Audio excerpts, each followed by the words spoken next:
This is Synopsis, a series of conversations in the framework of Abeceda Institute. My name is Neža Zupanc, and my today's guest is Gregory Rowland Evans. Welcome, and please, a short introduction. Hi, I'm Gregory Rowland Evans. I'm an American composer, cellist, and technologist. I'm currently based in Ohio, so not near a major metropolitan area.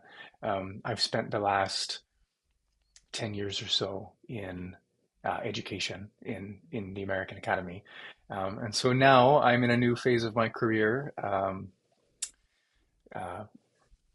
sort of unsupported institutionally, which has been incredibly freeing, but also it's a very difficult transition to make. Mm-hmm, mm-hmm. And then we will pick it up with composition in a second, but what does it mean, technologist? Yeah, so I mostly am involved in music technology. So in the past, I was a lot more involved in audio synthesis. So I did a lot of programming software for sound generation. But these days, my interests are more in symbolic composition. Perhaps historically, like the practice of Yanis Xenakis, I write computer programs that help not just myself, but other composers can access them. Programs that manipulate musical objects, not just things like pitch class sets or things like that. There's all kinds of applications that they have. So I spend a lot of time thinking about music from perhaps an algebraic point of view, in terms of how can a musical event or a piece of musical notation be modeled as a bit of computer programming. Does that in any way influence your composition? Absolutely, it does. As a composer, I have probably two or three relatively distinct personalities that all kind of fight for prominence. But certainly a major aspect of my compositional practice is a relatively rigorous view for musical structure through using a computation, although it's perhaps not the main aesthetic goal for it to be computer music per se. But it's a really exciting interaction with the computer that I come up with an idea, I can produce something, I can look at it, I can change it, mold it. What is provided by the computer is never the answer. It's always up to me to modify it or have it mean something. And sometimes I compose pieces which have a little less influence from the computer, but yes. Before we dive deeper into this, let's, for some context, how did you start with composition? And also, you're a cellist, right? Yes. Is this where you come from? Was first the cello, was first the composition? How was your musical development in terms of, yeah? So I'm from a relatively rural part of the United States. It's not as rural as it could be, but there was not a major source of music growing up. I was very lucky that the elementary school that I attended had a music teacher that was really actually a quite talented pedagogue and was interested in music and noticed that I had my own interest in it and invested in me and teaching me notation from a relatively early age. I started out as a violinist and kind of worked my way to cello. I've played many instruments. I played bassoon for a while as well. But I eventually settled on the cello, probably because of physiology. It just maybe is good for my arms, good for my hands. And so while I was kind of in the early stages of learning the cello, um, I got interested in music production. I kind of thought that I would be an engineer, like an audio engineer for like a recording studio for a while because I was really interested in microphones and um, studio recording practices. And I had some friends who were singers who I would record. But as I was producing, you know, these recordings for friends that were, very low quality, um, I began to feel that I needed to write something for them or fix them or change them. And so I started studying composition, kind of from a popular music perspective. From then, I thought that perhaps I would be a film composer. I was really interested in media music Mm-hmm. at a young age. But very suddenly, I was introduced to uh, contemporary classical music, which totally reoriented my perspective on music, and I don't think I've looked back. Um, so yes, I spent a lot of time um, not as a writer of music, but as a performer on my instrument and as a supporting specialist in the context of doing recording projects. In terms of the difference of what you refer to by contemporary music to maybe the pop that you mentioned as sort of a disposition, what would you say you notice as biggest differences there? Out of curiosity of your outlook, how do you see that difference? What is it? What is so different there? Yeah, I think it's a very difficult question. Not only is it kind of hard to describe, In your own experience, of course, since yeah. sure. So I'd say in my own experience, there's more repetition in popular music. Mm-hmm. There's more familiarity, right? We have all of these cultural institutions which we have become accustomed to from a young age, which imprint upon us a certain aesthetic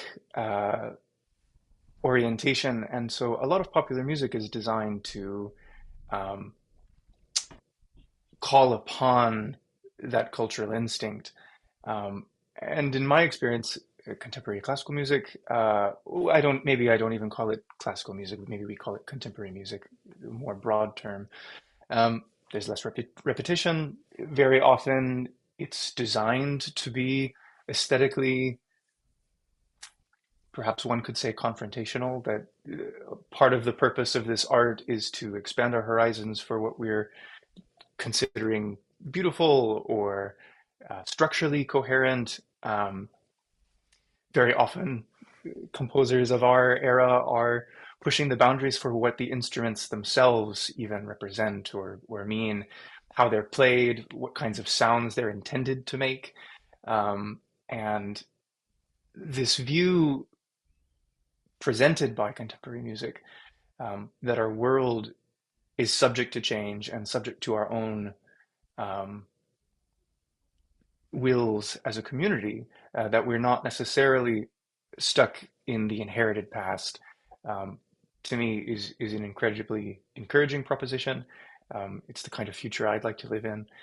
Um, but it's difficult because I think sometimes, in my experience, Mm-hmm. maybe the path we choose is not always the correct path. I've followed several musical paths that have felt, in the end, like the incorrect choice for me. Um, but yeah, so in summary, I think maybe that's how I describe the difference. Mm-hmm. Mm-hmm. Well, I guess it's also a constant development, Yeah. looking for the path also you as an original composer. So to your compositional practice, which is the subject of today's conversation, where could you start there? If you were to start with an overview, what for you is that you consider compositional practice, perhaps starting with aspects of it or categories or however you want to name it that are a priority for you when it comes to composition as you practice it? Well, at the outset, I'd like to say that my priorities are my own, and they don't necessarily represent, a categorical dismissal of artists who are working in different ways. But I will perhaps do a bit of comparison to what I see as music in our current era, obviously without direct comparisons. But I think a lot of music that's being written right now is very continuous, and it's very formless. And I'm really interested in musical form. That's something that I've been pushing at and experimenting with myself for the last 5 years, probably, is when I really found this as a target of exploration.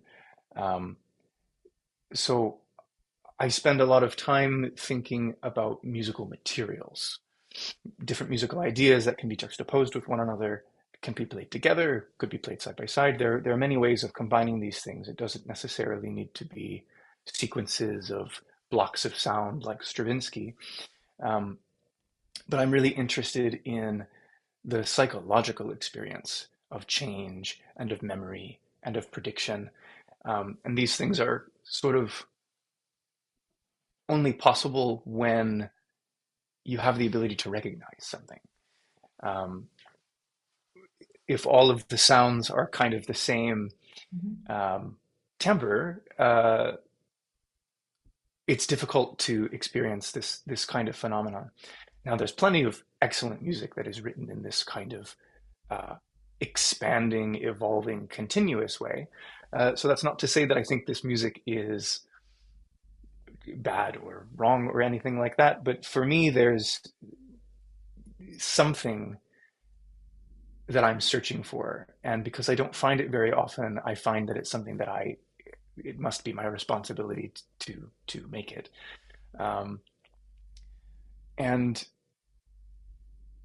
so this is maybe the primary interest of mine that covers every other aspect of my composing, is that I'm interested in the experience of time. And this expresses itself in many, many different ways. Probably too many to just decide to list. So I think maybe I'll avoid attempting that. However, as we mentioned before, with the work that I do with technology, one priority of mine is also a conscious approach to structure. And as I mentioned in that prologue, sometimes I compose in an incredibly rigorous way, and sometimes I compose in a much less rigorous way. So this is not a constant exactly, but it's very clearly something I'm drawn to in a very powerful way, because it's something that I can't remove from myself, this desire to have a kind of structural coherence to a composition. I recently wrote a paper about my work, and also analyzing some other composers who I admire. And in this paper, I make the proposal that the kinds of numeric structures that I'm interested in are not motivated by the kind of scientific positivism that we see in a lot of music post-war, but is more in line with the kinds of historical magical traditions where encoding is a very important practice. You know, we look at rune stones, and there are patterns to, I guess we could call it poetry, right? There's patterns to what's written on the stone. There's a stone where there's text written on one side, which is facing the ground, and it specifically says that it should not be turned over to be seen. Why would someone put text like that? Because it has some kind of significance to the person who made it, that that there is some secret meaning or structure or encoding in an object. It gives it some meaning or power to the person who made it. And so that's something that I think I see in my music as well, is that if I put some interesting sorcery with numbers in a piece of music, it somehow is imbued with more meaning to me.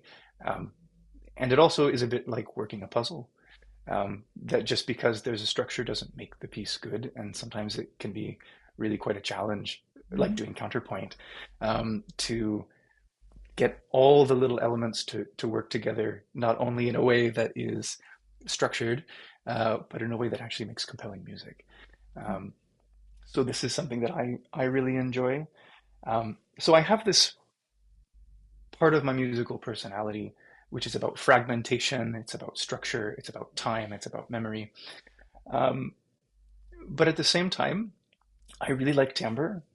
And sometimes working this way that I've just described doesn't give me the opportunity to explore all of the nuances of a really interesting sound. Sometimes I really find that I just want to write a piece, which is this kind of continuous exploration of a single sound. And so this personality is sort of at war with the other. It's sometimes very difficult to bring them together in a productive way. I'm also really interested in harmony, not necessarily traditional tonal harmony per se, but I've done a lot of work with just intonation or microtonality generally.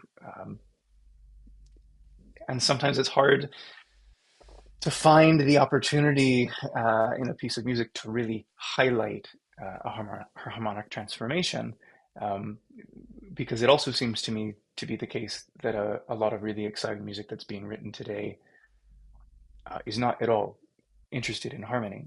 And so I find that when I write pieces that have a kind of harmonic structure to them, that they sound a bit old-fashioned. And I don't know if that's a failing on my ear or not, but it's a struggle I have with my own expectations for myself, I think. But that's a quick list of some of my interests and priorities. And so you are also, what role does aesthetics then play here? If I understand you, what does it mean to sound old-fashioned? I think it's Yes. curious and another opportunity, to gain an insight into your thought and your composition. Sure. Perhaps that was a bit of a provocative thing to say, and as I mentioned before, I don't mean any unkindness by it. But for instance, what comes to mind? It's also taken as a given that you are basing on your own practice, on your Of course. experience. So nothing I- wrong if you tell about where you wish to take your compositional practice, I think. Of course. Well, maybe one thing that I can point to is American music of the 1950s and 1960s has this tendency to have lots of leaps. It's the melodic contour is very jagged, and I think a lot of music that's being written today has very closed voicing, is very stepwise, it's very slidey and continuous. There's lots of glissando that people are writing today. And so if I'm writing a piece which has some big chord that's voiced and I need to articulate it in time somehow, it has a tendency, I think, to affect this kind of American serial sound. Um, and that's maybe not the kind of music that I want to be writing. And so, yes, aesthetics are very complicated. I also think an important thing for me,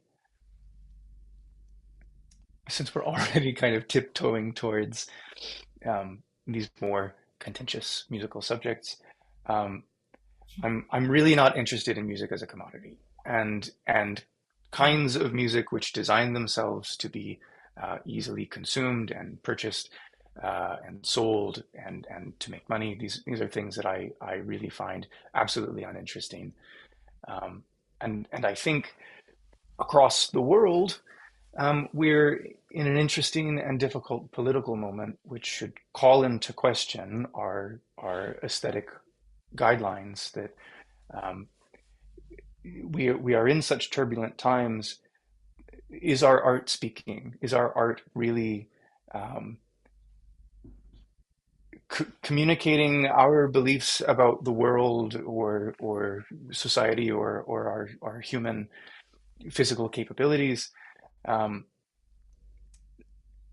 and so I find myself actually aesthetically in a bit of a transition where I'm searching for what the future needs to look like for myself. Um, and so I've written a few pieces recently which have a slightly different sound quality than I've previously been writing, but only time will tell if this is another mistake or dead end. Which pieces are that? So right now, as I mentioned, I don't have the luxury of institutional support, so I'm only able to write for close personal friends in very small chamber settings, and this is lovely. I love these people who I'm composing for. They're very talented musicians, but it's a very slow process because we don't have money, we don't have funding. I'm not getting paid to write these pieces. They're things I'm writing just because I have the desire to make things. But recently, I've become the one of the composers in residence for the Antigone Music Collective, which is a small chamber group in Cleveland, Ohio, in the United States. And we're working on a cycle of pieces based on, this is also kind of new for me, based on a text. I've kind of avoided text for a long time in my music. But the text is a book which is, it's kind of a poem, it's kind of a play, it's kind of a novel by the Greek author Dimitris Liakos.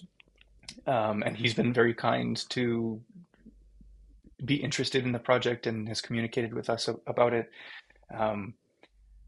So I've written a few pieces for this group, which is mainly just string players. So the title of the cycle is called Nyctivoi, which is an archaic Greek term that comes from the Greek magical papyri. It essentially is the word for a shout or an invocation to the goddess of the moon. And so there are a few pieces that I've written already. The project is intended to be ongoing, but there's a piece for a duet for violin and cello, which is the second piece in the set, so it's called Nyctivoi 2. And you have them recorded already, some of these pieces, right? One of them, yes. Two have not been performed yet. One is a very large cello solo called Cairn, like a stack of stones. This is an almost 30-minute solo cello piece. It's really quite large. I think it's a really interesting and exciting piece.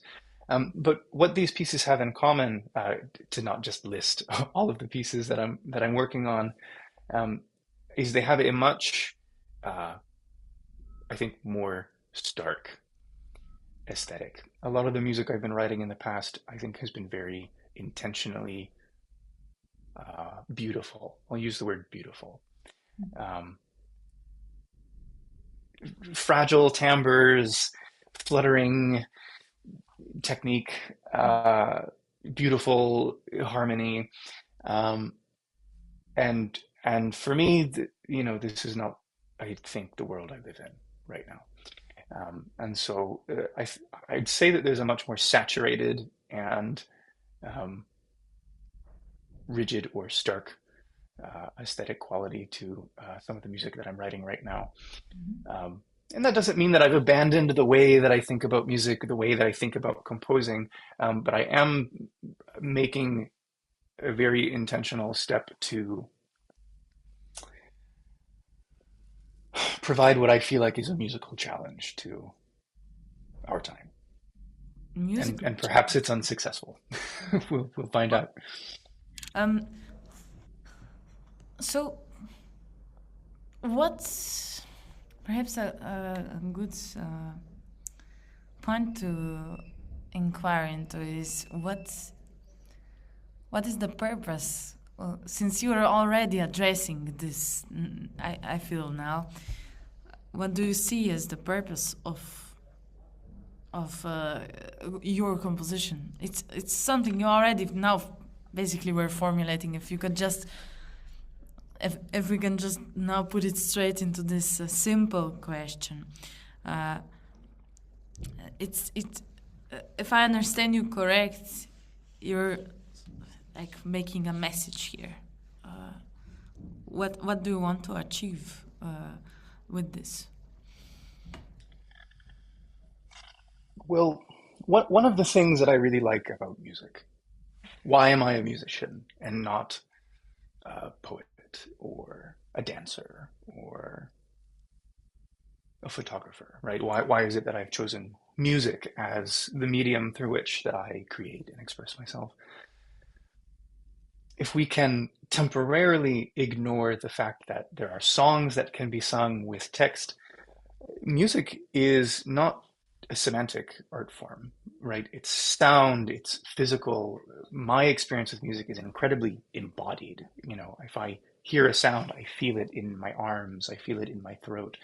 I don't, when I listen to music, I don't imagine pictures or stories or narrative or words or language. I feel it like electricity in my body. Mm-hmm.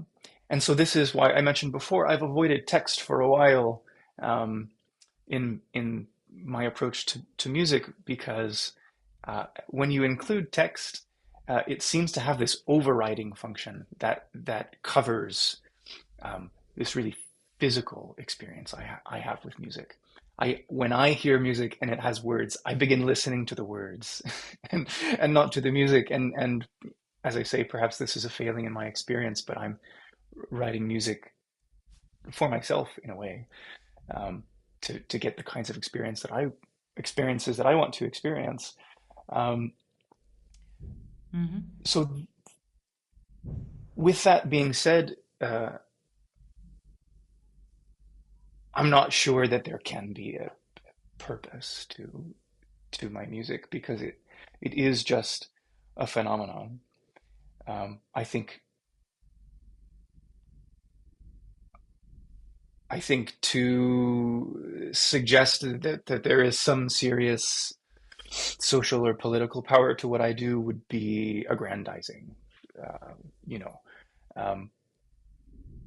To not live in our communities and have activity in our communities, to participate in the world that we live in, and if we just write music and say that that's our participation, I think that's a very low standard.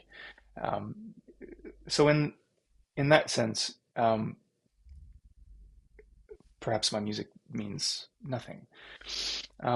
However, I do think what we make says a lot about us.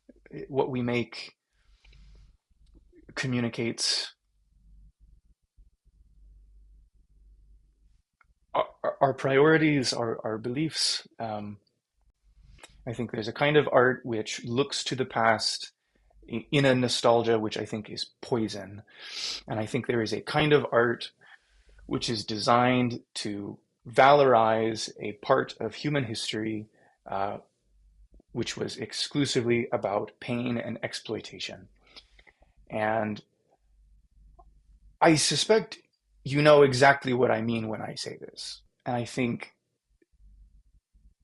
these kinds of cultural impulses are dangerous. I think they take us away from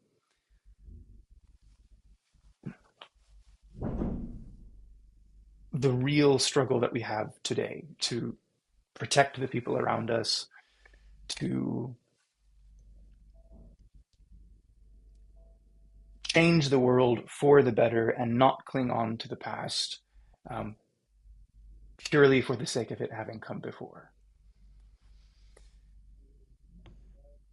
And so I want to write a kind of music which is explicitly in opposition to this artistic possibility. I think some of what my music is not necessarily aspirational either. I think what I write is beautiful. I think what I write is interesting. But sometimes I think it is alienating. And I think we live in a world which is alienating. And I think it's important to experience art which makes you consider what's going on around us. And if art is purely a commodity to be consumed, something to enjoy and relax into,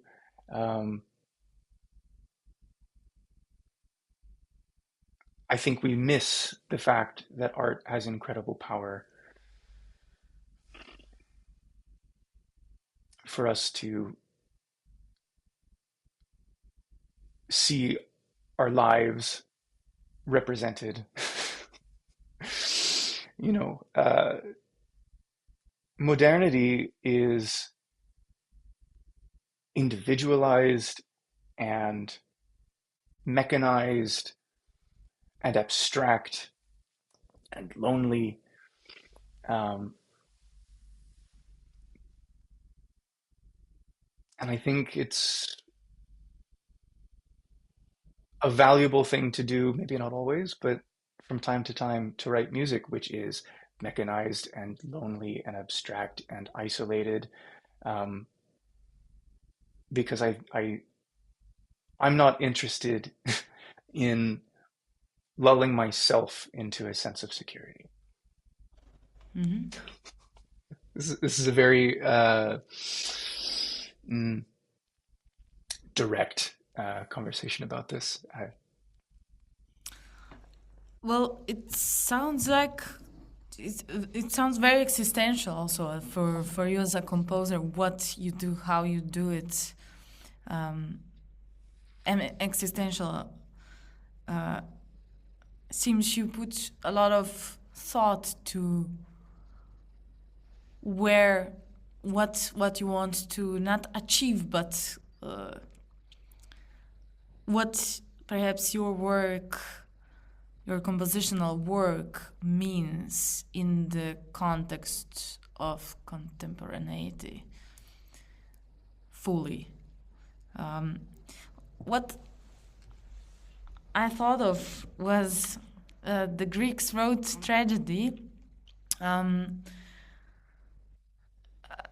if I know correct, in a sense, so you could, or at least if I recollect correctly, one of the purposes of that as an art form was to for humans that were spectators to experience certain emotions deeply that could happen, but usually wouldn't happen to themselves. If I was to, well, this crosses my mind, and please let me know if I'm close.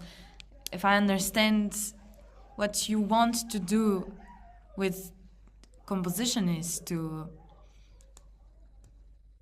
perhaps remind of what you see is there, what is happening, or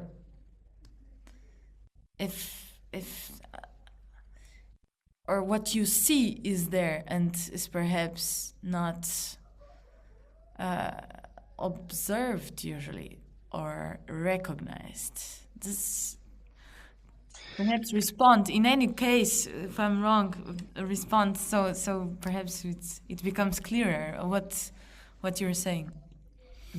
I think this is true, and as I mentioned, this is part of an ongoing re-evaluation of my work. You know, I've not finished this exploration in myself, but yes, I think we live in a time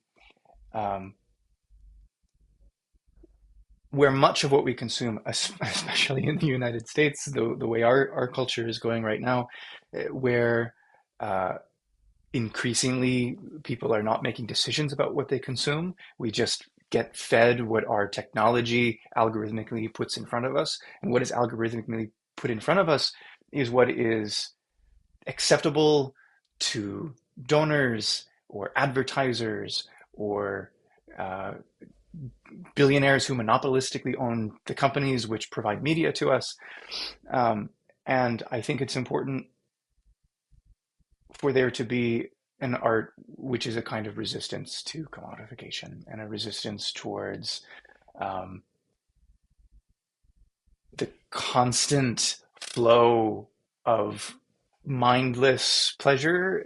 You know, it's very easy to just sit on the phone and experience nothing, have no thoughts, to have no lasting connection to what you've experienced. And so I think maybe this is a simplification of what I'm trying to say. However, even as I say that perhaps there's a confrontation in the music that I want to write that I think is important to experience and to maybe see reflected in our lived experiences, the other side of this is it's important, I think, to find that there's beauty in unexpected places. That something that perhaps you did not originally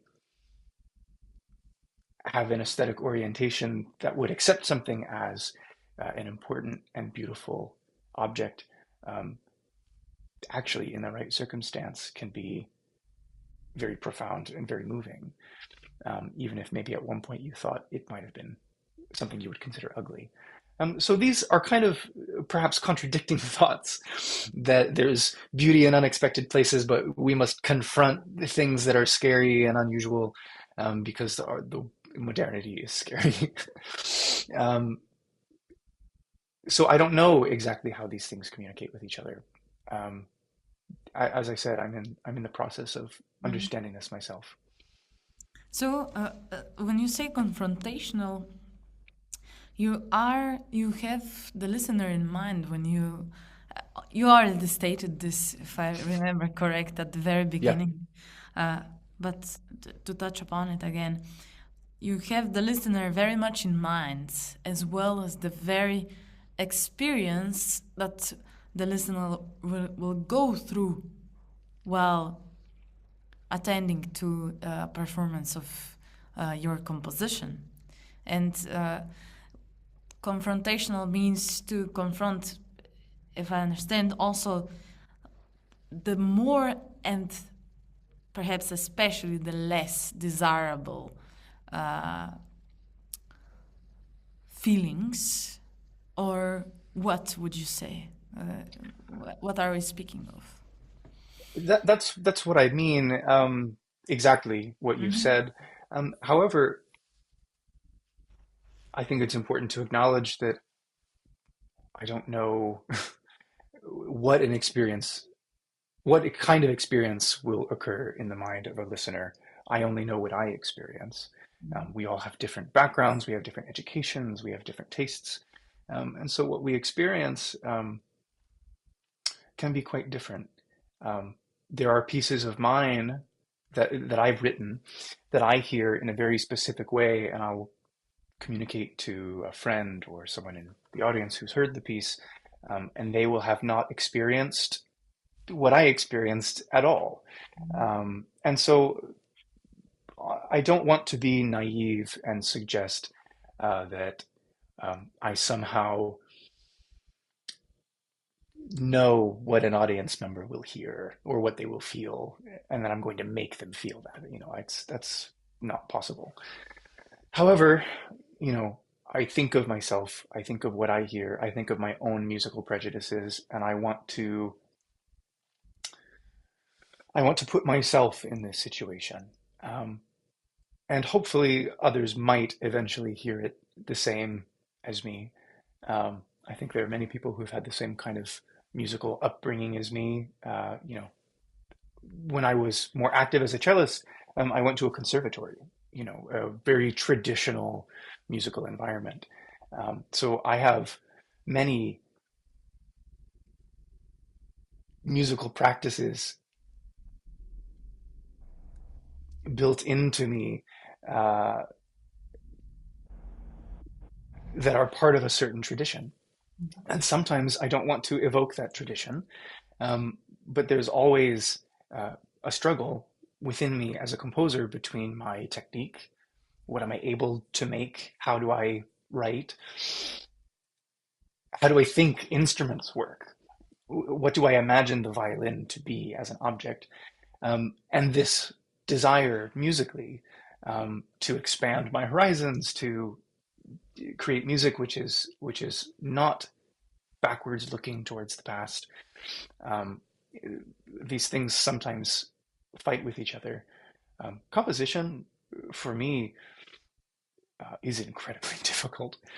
Composing is really a struggle. It is not an easy thing for me to do.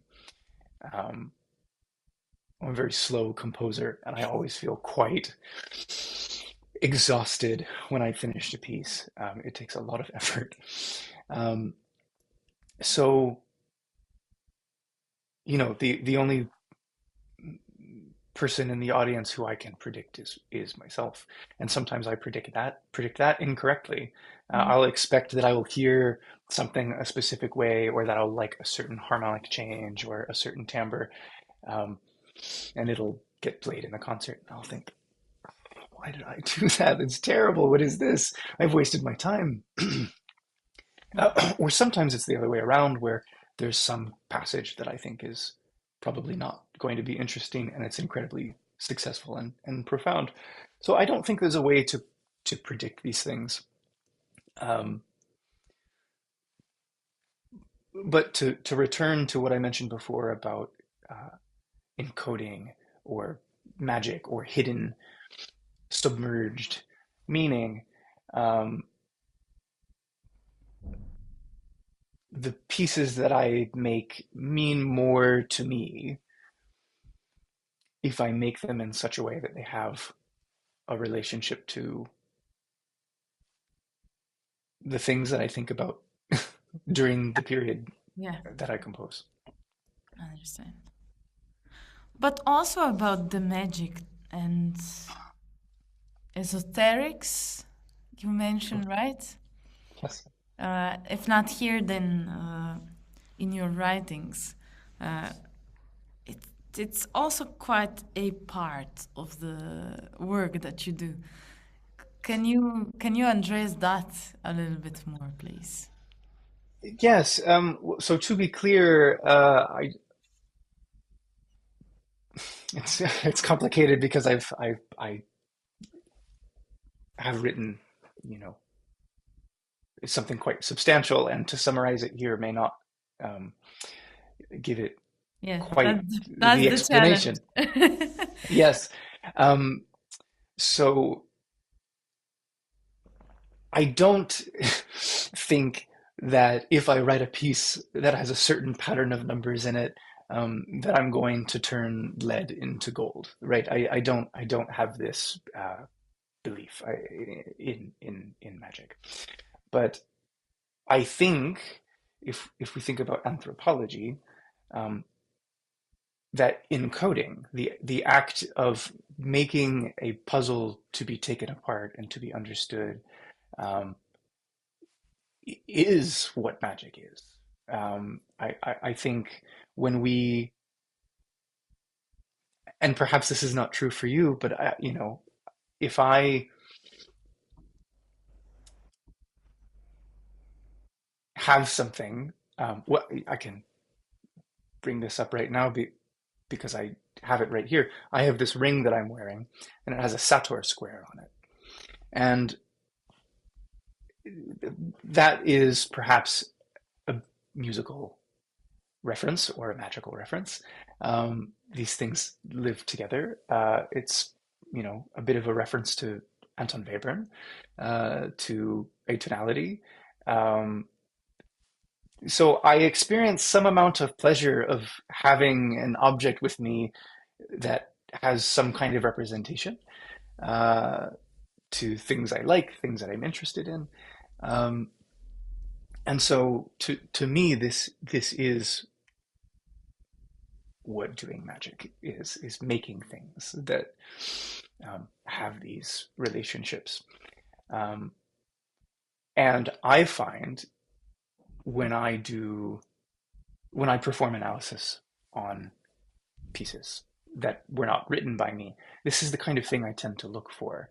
Is there some continuing thread through the piece where I can find a hint at what the other composer is interested in? And sometimes it's a similar thing, like for me, something to do with numbers or structure, or sometimes it has to do with sound. There's many ways that this could play out, but I see music as, I think all art is capable of this, but I think our musical tradition is particularly susceptible to, not susceptible, sounds like a bad word, capable. I think our musical tradition is particularly capable of this kind of submerged meaning and expression. So I like to do it. It just makes me happy. I can't say it goes too much deeper than that. If you were to study one of my pieces and say, oh, I found this string of numbers. Look, I found it. It doesn't solve the piece. It doesn't necessarily say anything about what you heard. It's just a thing I like to do, I think. Mm-hmm, mm-hmm. All right. I will leave the hints for a bit later. Okay. Because I have a question about that. But first, also to the future. Where do you see your compositional work in the future? In what way? Where do you want to go with it? Where do you see you can develop your opus to? Well, as I mentioned earlier, I'm a little bit in an aesthetic transition right now, and I really want to continue this work that I'm doing of the term I've been using is fauvism. It's a reference to painting, the music of Edgar Varese or Xenakis, or a Spanish composer I've been really interested in, Francisco Guerrero Marin. These composers fall under the head of fauvism to me. This is a trajectory I'd like to continue, but we'll see if I do continue it. As I mentioned, right now I'm writing a lot of chamber music. I really would like to write something bigger. I like to write pieces which are quite long. I'd like to write for a larger ensemble sometime in the future, but these are things that require resources to be able to perform. So if I'm being realistic, I expect I'll continue on this trajectory of having intense personal collaborative relationships with musicians who I admire, and write pieces for them, which hopefully highlight their strengths and talents. But I mentioned before, I'm currently in the process of working on this piece on the text of Dimitris Liakos, and the goal, if we can succeed, is to write an evening length cycle of pieces, which has a little bit of theater to it, text and vocals. So that's my main desire, is to find the resource to produce that project, to actually complete it. But we'll see. Does it impact what you have at disposal? What kind of instrumentation you have at disposal? Of course, aside of the obvious, does it impact? Like, can it prevent you from? Can it prevent you that you don't have, let's say, an orchestra at disposal, with realizing what you set up to realize? I think it can. I don't think it must. I don't necessarily need to write a piece for orchestra. That's a lot of musicians. I maybe don't need to be a symphonist per se, but yeah, of course. As you say, some of the possibilities are obvious. You have to write pieces for the musicians who will play it. When I was a cellist, because I don't perform quite as much as I used to. I have an injury in my arm, but anyway, I used to be, I think, a very good counter. I was very good at playing pieces that had rhythmic complexity to them, but I really didn't have a good, agile left hand. So I really was not good at playing pieces that had fast passage work, like the second movement of the Ligeti cello sonata, something I never really was very good at playing. So if someone were to compose for me and they wrote something with lots of passage work, that would not be a very economical use of our time or my abilities. So you must write for not just the instrumentation that you have, but the people that you have. And as I mentioned, I've been in studying in academia as a composer for a long time. And often we have the luxury of writing for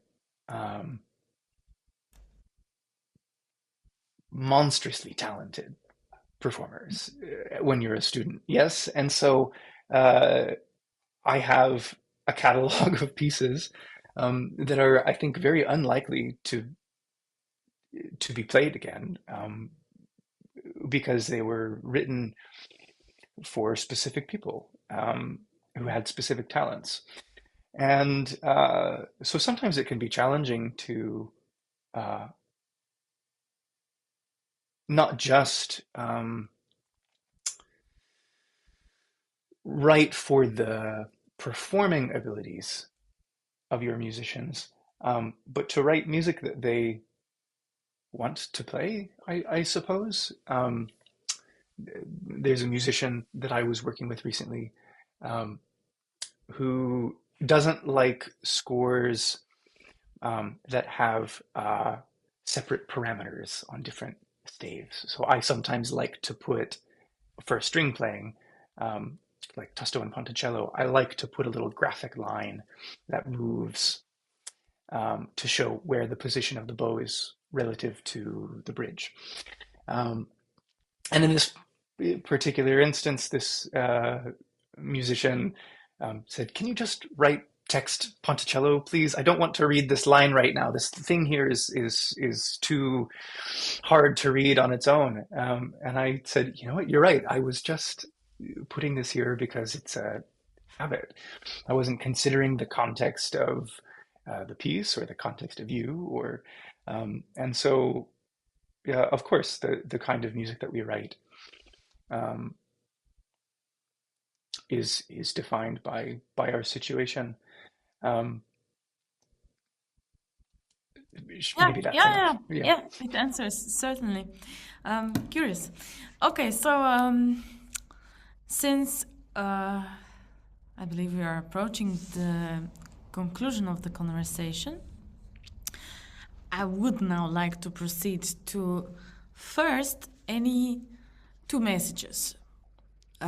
First, a message to any aspiring composer, anyone that might want to begin with composition. And the second one, a brief message for anyone that will indeed go and listen to your compositions, perhaps live, perhaps online.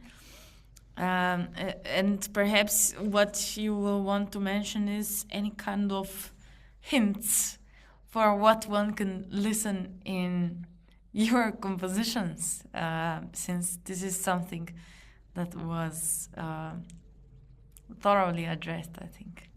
Yeah. So, a message to composers, or young composers, aspiring composers. I think it's important to not only do what we all think we need to do, to study music, to listen to music, to play music, but it's really important to have a community, to have a family of musicians that you participate in. I am in a situation right now where I'm musically fairly isolated. I've spent luxury in school with dozens of composers, hundreds of musicians, performers that I can speak to about music on a daily basis, a library at school to read. And I have very little of that anymore. And I can tell it's affecting my artistry. And so it's important to appreciate the people around you, and to work together, because we can't create art in isolation. You can compose something by yourself, perhaps, but it requires the community of musicians that you're a part of to be able to perform it. And composers are not alone. We often like to think of ourselves as the center of attention, and there are so many composers in the world, some of which you will envy, and some of which will envy you. And it's important to be generous and compassionate to one another, and to help each other, because we are the support for what we do. And so listening to your community and participating in it, I think is an important lesson outside of the usual learn counterpoint, learn orchestration, write a string quartet, this list of things that many young composers do. I think having a vibrant personal community is not only going to make you personally satisfied, but the connections that you have is how this profession works. Meeting people who admire you and admire your work is how you get to make more work. So yeah. Now a message about hints for my music.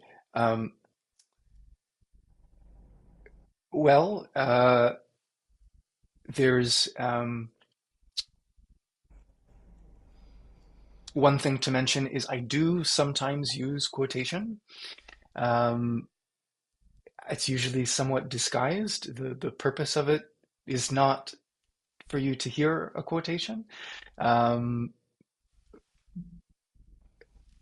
But as I mentioned before, it's something that gives me pleasure that there is a measure or two which is extracted from somewhere else, but I've disguised it in such a way that it feels like it's part of the fabric of what I'm already writing. it feels a bit like telling a joke almost, and it gives me great satisfaction. So there's a quotation in my third string quartet, which is called Polias, which was written. Oh my, I can't remember when I wrote this piece. It's been a while ago. I think it was written in 2021. Just don't tell us where the quotation is, huh? I won't tell where the Yeah. quotation is. Now, it's a quotation of maybe not an incredibly famous piece.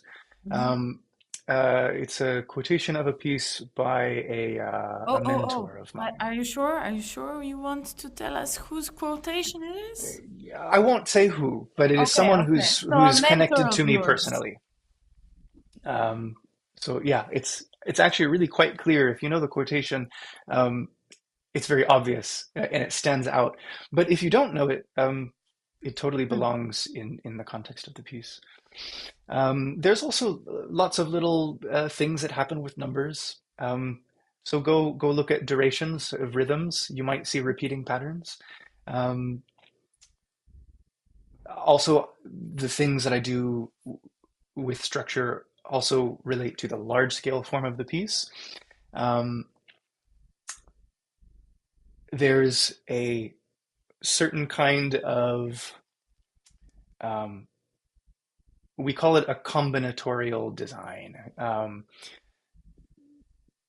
The family of these combinatorial designs that I really like are often called Steiner systems.